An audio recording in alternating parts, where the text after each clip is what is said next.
on a postulé, ça a été pris et 3 mois après on est là quoi. Fallait qu'on plie les bagages quoi, qu'on mette tout sur les sites là, Vinted, Le Bon Coin, Vide-Grenier, Vide-Maison. Les voitures. Vas-y, vas-y. Il n'a pas posé sa question. J'adore la question. Ouais, tu surveilles qui d'ici? Je surveille Cannes, il travaille là-bas. Dans le bâtiment qui est en face là. Je me mets là et puis je vérifie ce qu'il fait. J'ai rendez-vous avec Can et Audrey, un jeune couple qui vient de s'expatrier ici en Thaïlande. Alors ce qui est super intéressant, c'est que ils ont 2 enfants, donc ils vont pouvoir nous expliquer comment ils ont fait pour trouver une bonne école. Je sais que lui travaille, je ne sais pas si elle travaille ou pas, et ils vont nous dire tout ça. Je vous dis à tout de suite avec Can et Audrey.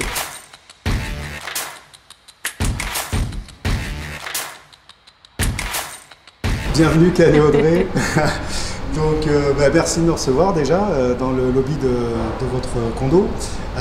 En moins d'1 minute, est-ce que vous pouvez vous présenter? Bien sûr.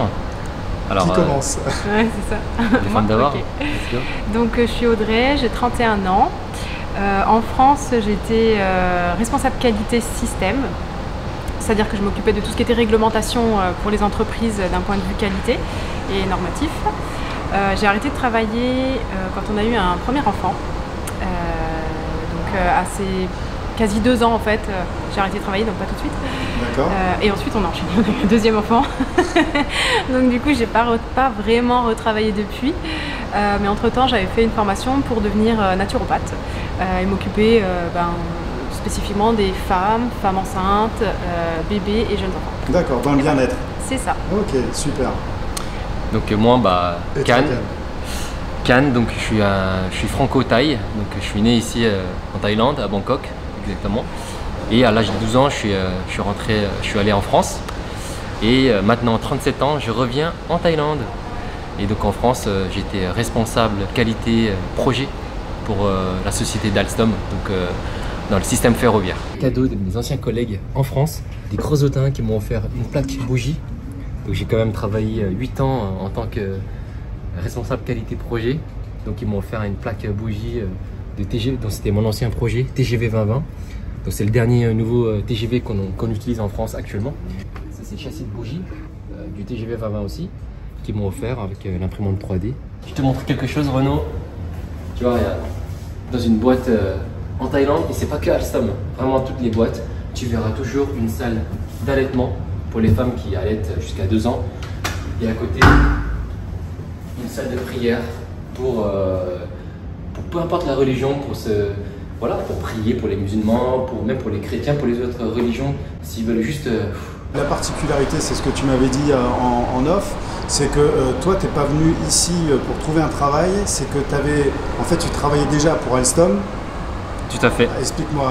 Oui. Alors, en fait, je travaille déjà chez Alstom depuis plusieurs années, moins de 10 ans. Et on s'est rencontrés là-bas. On s'est rencontrés là-bas d'ailleurs. En France. Chez Alstom. Même équipe, qualité, je ne sais pas si tu vois, responsable qualité système, responsable qualité projet. Elle aurait pu être mon chef. Ouais, c'est vrai. Et oui, parce qu'elle était plus haut gradée que moi. Et donc, c'est là-bas qu'on s'est rencontrés. Et donc on est mariés, ça fait 5 ans. Ça fait 5 ans. Et donc Audrey, on avait marre, on va dire, de la routine en France. En fait, on habitait dans une petite ville de campagne et il n'y avait pas grand chose à faire. Du coup, quand on avait vite fait le tour, il y avait nos familles, c'était le seul point positif en fait. C'est en Bourgogne, en Saône-et-Loire, juste pour info. Ouais.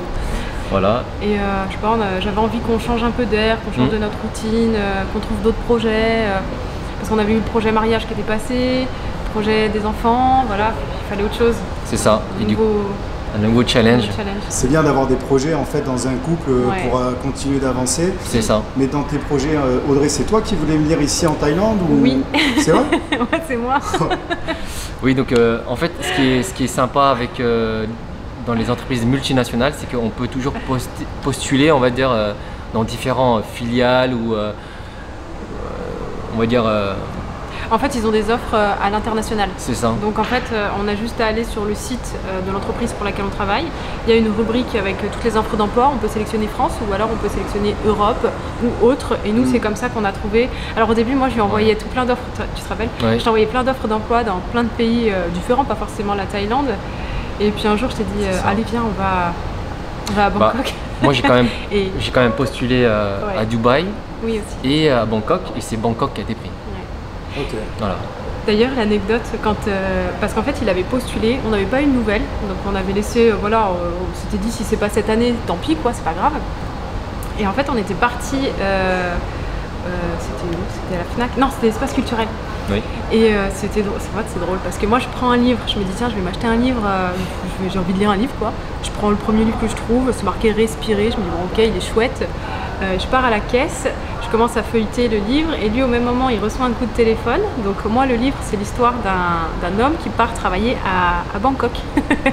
Donc j'avais pris ce livre là et lui au même moment il reçoit l'appel pour l'offre. Pour l'entretien, pour mon premier entretien Alstom, ici, Alstom ici. à Bangkok. Ouais. Donc j'ai dû passer 5 entretiens avant de... On appelle ça la synchronicité. La non, c'est pas synchronicité, ça oui, c'est Ouais. ça. Ouais. Incroyable. C'était drôle. Et dans le livre, il y a une fille qui s'appelle Prani, et c'est le prénom de notre premier première fille. enfant. Ouais. Enfin, Wow. c'était drôle, quoi. Non mais c'est Ouais. incroyable. Enfin bref. Clairement. Donc voilà. On a postulé, ça a été pris et 3 mois après on est là quoi. C'était Ah oui. vraiment rapide. On a dû C'était vendre la rapide, maison, Oui. on T'as a enchaîné dû 3 vendre les entretiens voitures. sur 2 semaines, je crois. Hein. Ouais, 3 entretiens entretiens. sur 2 semaines. En Mais français, j'en avais 5 au en total. anglais, en thaï. Ah oui, j'ai fait toutes les langues. J'ai fait toutes En les fait, langues. c'est quoi? C'est en 3 mois à partir du moment où tu as postulé. Non, pas Non. où il a postulé. À partir du moment où tu as passé l'entretien. Où t'as Voilà. passé Après, en l'entretien. 3 mois, c'était Et fallait l'entretien, tu tout l'as faire. passé comment? T'es venu ici à Bangkok? Ah ou non, en pas du visio? tout. J'ai tout fait à distance. J'ai tout fait à distance, dans les 3 langues, à distance. Une fois avec les RH, une fois avec la technique et une fois avec le plus 2 Qui était à directeur, Paris. machin. Les à 3 Paris. langues, ça veut dire que tu parles thaï. Thaï, anglais Et français. et français du coup. Ok, ok. Et donc, en fait, 3 mois, une fois que tu as été accepté, Oui. Il fallait tout. 3 mois après, tu c'est étais ça. ici. C'est ça. Fallait tout gérer De en toute 3 façon, mois. pour changer de travail, comme quand tu démissionnes, pour un cadre, c'est 3 mois. En France, en tout cas. Ici, en Thaïlande, c'est qu'un mois d'ailleurs. Et donc, il fallait qu'on plie les bagages, quoi. Qu'on mette tout sur les sites là, En fait, Vinted, Le Bon c'est Coin, Vide Grenier, La Vide Maison. les voitures. Ah ouais, Ah ouais, parce qu'on s'était bien installé, hein. Ça faisait 4 ans qu'on était dans la même ouais, maison. on venait Donc, d'acheter la maison, c'était Et voilà, tout Voilà. est vendu. tout est vendu. Ouais. Et tu as acheté ici, alors tu me disais que tu as même. Donc Oui. là, J'ai vous même êtes en acheté à location. distance, ouais. Et tu as acheté un appart. J'ai acheté un condo, un unit de condo à distance via Maxime et Simon d'ailleurs, que tu as déjà dans ta Ouais, chaîne. ouais, exactement. Et donc c'est un off-plan, c'est un off-plan, donc j'ai acheté sur plan si vous voulez, et il sera fini dans moins d'1 an. Et en Fin de attendant, cette année. on est en location ici et que d'ailleurs, si tu veux, on peut te faire visiter. Ouais, mais on va regarder parce que c'est vrai que c'est assez joli et puis on prend l'interview après. Ok. Bah écoute, le mieux c'est que tes abonnés voient où on vit, mais si en parallèle, on peut aussi discuter par rapport à des sujets de la Thaïlande. Hein. Bah aussi, Ouais. pourquoi on a choisi celui-ci? Parce qu'en fait, nous, comme on a des enfants, il y a une aire de jeu. Ouais, c'est pour ça ça. qu'on a choisi celui-là. quoi. Pourquoi vous avez choisi ce condo? Bah en fait, tout simplement parce qu'il était à côté de l'école de notre fille. D'accord. Ça, c'est vraiment le critère numéro 1. On voulait vraiment un bien proche de l'école Et pour du pouvoir travail. l'emmener à pied et du travail. Parce que l'école et le travail, c'est vraiment les critères, on va dire, principaux. Et après, ce qui est bien avec celui-ci, c'est qu'en espace de commodité, il y a vraiment beaucoup de choses. Donc, il y a la piscine pour les filles, pour les emmener voilà, nager parce qu'on sait qu'il fait chaud. Il y a une aire de jeu à l'extérieur. Alors bon, en journée, c'est peut-être pas forcément le meilleur moment pour Oui, y parce aller. qu'il fait chaud. Voilà, ouais. ou alors tôt le matin parce que les enfants se lèvent tôt chez nous, ou plutôt en fin de journée après l'école. Quoi. Et la piscine, ils en profitent? Ouais, tout le temps. C'est ça. Ah, Ah ouais, on y va tous les jours. Ah ouais, oui. il y a Ah ouais, pas ouais, trop ouais. les tailles. C'est vrai que les tailles, ils vont pas trop se baigner. Oui, en fait, c'est pas trop dans notre culture, donc je vais vous expliquer pourquoi. Déjà, les Thaïs, ils sont très pudiques, d'accord? Les femmes, c'est très rare qu'elles se mettent en maillot de bain en 2 pièces ou une pièce Les comme bikinis qu'on peut mettre en Occident. Voilà. Parce qu'elles ont un certain retenu et c'est pas dans notre culture, tout simplement. Et du coup, dans les piscines, en général, c'est des non-tailles, voilà, en général. Ils sont toujours beaux et classe. Hein, Puis c'est toujours bien entretenu. Donc nous quand on descend ici, parce que nous on est au 39 et là on va au 8e étage, derrière il y a un petit terrain de jeu, donc les filles elles s'amusent à faire du parcours, voilà, elles courent, tout ça.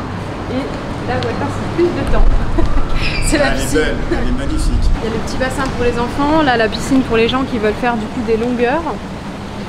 Faire un petit bassin d'eau chaude, là aussi parce que en fait les piscines sont très fraîches, on est souvent à l'ombre donc c'est bien pour les enfants mais en même temps c'est un peu frais. Le bassin d'eau chaude, tu peux faire jacuzzi et après tu as différents aussi jets un peu massants dans l'autre piscine sur le côté.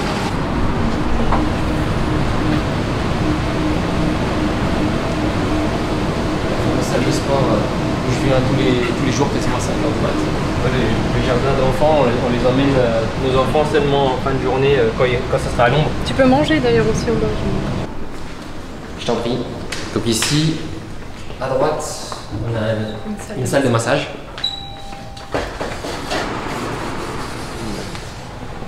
Il y a 4 chaises de massage, on va dire automatiques, dont 2 devant Netflix et 2 devant la jolie vue de Chao Phraya.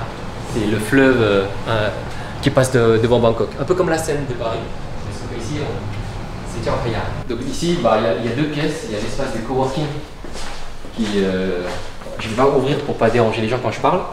Voilà, les gens ils peuvent se poser, voilà, on va les voir, pour se poser pour travailler. Et après, on a une cuisine que tu peux louer. Et donc, soit cuisiner, soit organiser une petite fête d'anniversaire avec tes enfants, avec ta famille, il y a des gens qui Noël, etc. Le 24 décembre, c'était réservé.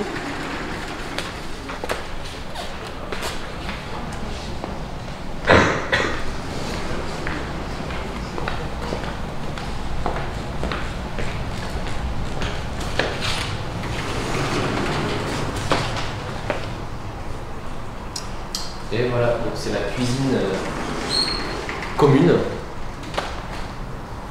Avec la salade, avec les salades derrière.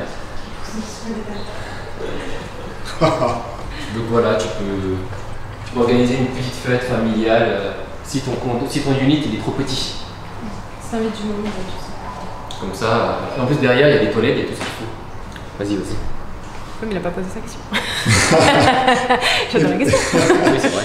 Et par rapport à l'école, justement, est-ce que tu n'as pas peur que les enfants ils soient un peu perdus parce qu'ils parlent anglais ou thaï à 4 ans, c'est petit quand même. Ouais, si au début on avait quelques craintes, c'est parce qu'en fait, nous, elle parle majoritairement français. En fait, elle entendait du thaï avec du coup son père et sa grand-mère.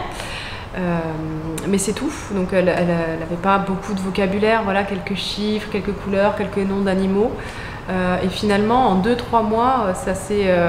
Enfin, elle s'est métamorphosée. En plus, elle est très introvertie, elle va pas beaucoup vers les autres. Et là, c'est rigolo parce qu'elle s'est fait une copine en plus qui est chinoise.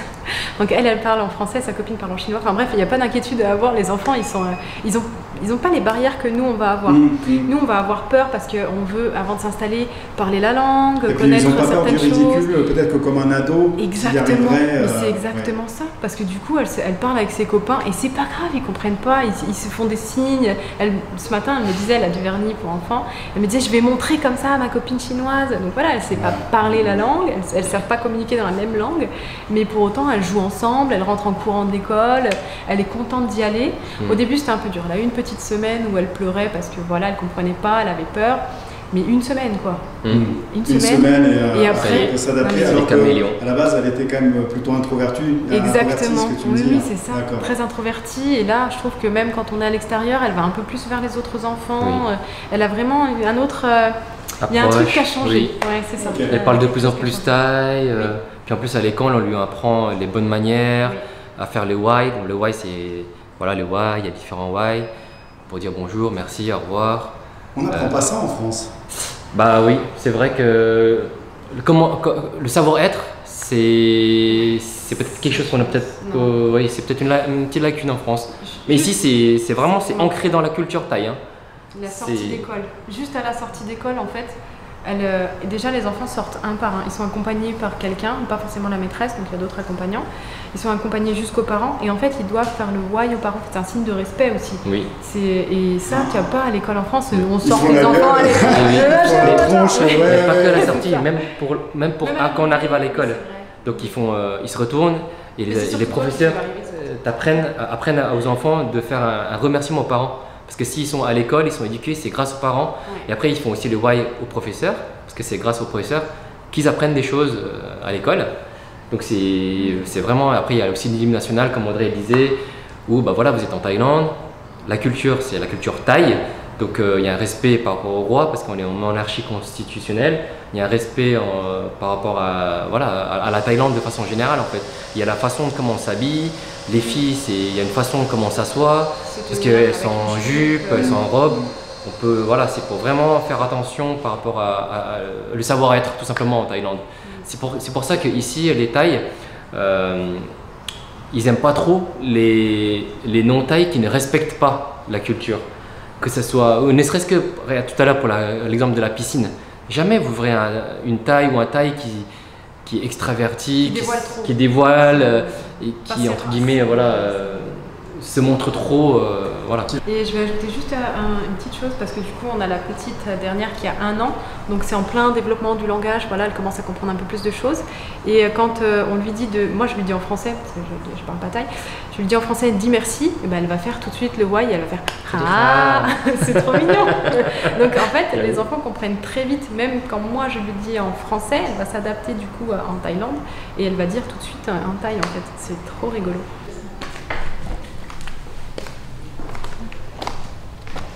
Ici, on peut même se poser pour admirer la vue avec le canapé. No, it's fine, you can stay, don't worry.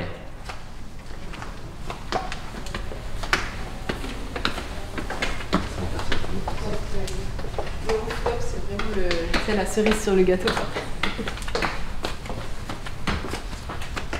Et on vient en fin de journée parce qu'il fait trop chaud sinon. Vous avez mis des petites guirlandes lumineuses et tout pour que tu puisses venir regarder les feux d'artifice. C'est ça. Oui, parce que vu qu'on est en plein centre de Bangkok, en fait, chaque quartier font quasiment leur feux d'artifice. Et nous, on est dans le quartier de Sukhumvit. C'est vraiment un quartier super agréable. C'est un quartier riche en fait de la Thaïlande, hein, parce que c'est un petit peu plus excentré par rapport au centre de Bangkok, qui est là où il y a MBK, tout ce qui est Siam, etc. Donc là, on est dans le quartier Sukhumvit vers Thonglor. Et donc, il y a des feux d'artifice partout. Après, là-bas, tu as juste un petit jardin. Oh, si, là, ouais, tu surveilles qui d'ici? Je surveille Can, il travaille là-bas. Dans le bâtiment qui est en face, là. Je me mets là et puis je vérifie ce qu'il fait. Je peux le surveiller. Et de l'autre côté, il y a l'école de Prani. Bon, je peux pas la surveiller avec les jumelles pour le coup. Mais Prani est juste en bas. C'est là où c'est hyper arboré. Il y a la végétation. Arbres, en fait. Ouais. D'accord. L'école est là. Je peux en avoir un pour pas cher. Oui, en tant que femme, moi j'ai jamais été embêtée jusqu'à présent ici, alors que j'ai vécu un petit peu à Lyon. Et en prenant les transports en commun, alors déjà c'est pas du tout comme ici où les gens sont hyper respectueux, on attend que les gens sortent, tout ça, enfin il n'y a pas, ça sent pas mauvais. Donc c'est déjà aussi un peu plus rassurant d'aller se balader, enfin c'est agréable en fait d'aller prendre le métro ici. Et jamais eu de problème quoi, à Lyon on venait me voir, est-ce que je peux toucher tes cheveux, j'attends que tu me donnes l'autorisation pour un bisou, enfin voilà que des trucs bon, pas très agréables qu'on n'a pas envie d'entendre. Donc même si voilà, là, même si c'est pas une agression physique, oui, hein, ça te fait pas plaisir c'est ça, d'être bon, comme ça. Et dès le matin, voilà, on se lève, on va bosser, on n'a pas envie d'être embêté. Et ça en Thaïlande, tu l'as jamais, t'as jamais... Non, ça en Thaïlande, pour l'instant je l'ai pas eu et je pense pas que je l'aurais. Après, ici on est dans un quartier où il y a quand même beaucoup de Thaïs. Alors le seul truc c'est que moi je suis blanche, les yeux bleus et je suis blonde, donc il y a que ça en fait qui fait que les gens me regardent un peu, et les enfants parce qu'elles sont métisses, voilà, ils aiment bien, en plus ils aiment bien les enfants les Thaïs, donc ils regardent un peu, ah elles sont belles, elles ressemblent à papa, elles ressemblent à maman, voilà, mais c'est tout, il n'y a pas de souci avec, enfin moi je me sens en sécurité quoi, je pourrais sortir, il n'y a pas de problème. C'est ce que toutes les femmes disent ici, et que vraiment elles vont pas être impactées par... C'est ça. Même je prends les transports autres que transports en commun, parce que là j'ai parlé du métro, mais pareil j'ai eu des petites histoires avec les Uber en France, où je me souviens qu'en rentrant de soirée, le conducteur voulait me présenter absolument à son frère, parce que son frère cherchait une épouse, enfin bref, j'avais reçu des messages. Alors normalement ça se fait pas, ils n'ont pas le droit de garder le numéro, d'envoyer des textos le lendemain pour dire voilà machin, enfin, moi je recevais des messages, ça arrêtait pas, j'ai dû bloquer le numéro. Ici ça n'arrive pas, les gens ils te prennent à un endroit, ils te posent à un endroit, t'entends plus parler de la personne. Que ce soit taxi-moto, taxi, enfin voilà, il n'y a pas à ça. On va pas essayer de te marier à un inconnu. Ça n'existe pas. Et je voulais ajouter aussi quand on sort avec les enfants. Voilà, moi j'ai une anecdote en France où j'étais enceinte de 8 mois, il fallait que j'aille faire les courses. Donc ma fille à cette époque-là avait 2 ans et demi, la plus grande. Et elle pleure, elle veut pas marcher, elle veut être portée. Donc forcément il fallait que je la prenne dans mes bras, donc sur le ventre, en même temps que je décharge le caddie. Et derrière moi j'avais des personnes qui râlaient comme ça, on n'est pas sorti. En fait, non, on n'est pas sorti, mais moi j'ai un enfant qui pleure, j'ai des courses à décharger, je suis enceinte de 8 mois, on est au mois d'août. Et t'as personne qui t'aide Non, personne ne m'aide. Alors qu'ici, les gens, ils vont m'aider avec la poussette. Des fois, quand on mange, les serveurs, ils viennent, ils jouent un peu avec la plus petite, voire même ils la prennent dans les bras, ils vont faire un tour. Comme ça, nous, on a le temps de manger aussi un petit peu. On te laisse la priorité sur plein de choses, même dans les transports en commun. Il y a des sièges dédiés et c'est respecté. Si c'est pas respecté, c'est que c'est pas détail. Il y a un ordre de priorité en plus qui est défini. Donc voilà, les gens, ils savent que s'ils s'assoient sur ce siège-là, en fonction des personnes qui montent, ils vont devoir laisser le siège, quoi. Et ça, c'est souvent quand on prend le métro, les enfants ont une place assise. Ils sont pas debout comme ça, ils peuvent pas se tenir. En plus, quand il y a du monde, voilà, ils sont à hauteur, c'est pas agréable, hauteur de fesses. Pour un enfant, c'est pas génial. Donc non, là, il y a vraiment, c'est complètement différent par rapport à la France, quoi. C'est presque agréable de sortir avec les enfants ici, quand ils sont pas fatigués, quand ils ont pas faim. Eh bien, Audrey et Can, je vous remercie d'avoir réalisé cette interview. Ça a été vraiment très instructif. D'ailleurs, Audrey, je pense qu'on se reverra parce que tu as plein de choses à nous raconter justement par rapport à une famille, à la vie de famille, aux enfants, qu'est-ce qu'ils peuvent manger, où ils peuvent aller jouer. Enfin, voilà, on n'a pas le temps de tout dire dans cette vidéo, donc je pense qu'on se reverra. Ça marche. Et puis toi, Can, bien sûr, on se reverra aussi. Puis on est presque voisins, on peut dire. C'est ça. Donc voilà, merci pour cette interview. Si vous avez quelque chose à rajouter, eh bien c'est le moment. Merci à toi aussi. Ouais, merci à toi Renaud. Franchement, c'est génial de t'avoir parmi nous et de pouvoir partager notre expérience. C'est ça. Et ça nous manquait de parler un peu français quand même. Moi, je parle thaï et je parle beaucoup anglais aussi. Hein. Mais c'est vrai que toi... Ouais. Moi, j'ai pas l'occasion de parler français, enfin à part avec toi, à distance par SMS, avec les enfants. C'est cool. Ça change un peu. Merci à vous. Tu dois te sentir un petit peu seul. Des fois, ça doit pas être évident. Alors, oui. Après, il existe des groupes pour femmes expats. Comme ça, on peut aussi faire des rencontres. Voilà, parce que moi, j'ai pas envie de rencontrer. Je préfère rencontrer des femmes, des mamans, des femmes solo, enfin voilà, peu importe. Oui. Mais oui, tu peux quand même faire pas mal de rencontres, mais ça reste au début du virtuel et c'est pas évident de tomber comme ça, paf, sur des Français et te dire ah tiens. Justement, peut-être que la prochaine fois, tu pourras nous raconter si tu fais des rencontres sympas justement de femmes d'expats. Oui, ça marche. Ok, en attendant, oui, on peut peut-être souhaiter une bonne année parce qu'on est au mois de janvier. Donc, on va souhaiter une bonne année à tous les abonnés. Et puis, une bonne année en Thaï. Meilleurs vœux. Sawadee pi mai krab. Bonne année. Meilleurs vœux. Ciao, ciao. Ciao, ciao. À la prochaine.